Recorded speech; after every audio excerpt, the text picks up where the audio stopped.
కొనసాగిస్తావా? పరిశుద్ధ మహోన్నతుడు పరలోకపు ఈ దయగలిగినటువంటి పరిశుద్ధ నేను చింతించినటువంటి అమూల్యమైనటువంటి శరీర రక్తాన్ని ఈ పరిశుద్ధ శరీరం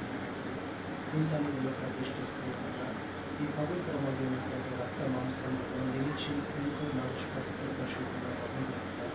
ఈ కృపను తండ్రి లోకమందున్నటువంటి అనేకుల మీద కుమారుని ప్రత్యేకంగా తండ్రి ఈ యొక్క పరిచర్యను ఆచరించు ఈ శ్రేష్టమైనటువంటి వాక్యం చేత అంటుకట్టబడినట్టు అనేకులను తండ్రి మీ పరిశుద్ధ రక్తం చేత కడిగి పవిత్రపరచుకొని ఈ శ్రేష్టమైనటువంటి నామంలో పర్యటన ఈ యొక్క రక్త మాంసాలను ప్రతిష్ఠ చేస్తూ ఈ పరిశుద్ధ రక్తము చేతనైనా ఈ పవిత్రమైనటువంటి రక్త మాంసాలను పరిశుద్ధపరచుకొని ఈ శ్రేష్టమైన నామాన్ని ప్రతిష్ఠించి యేసు క్రీస్తు మహిమ కలిగిన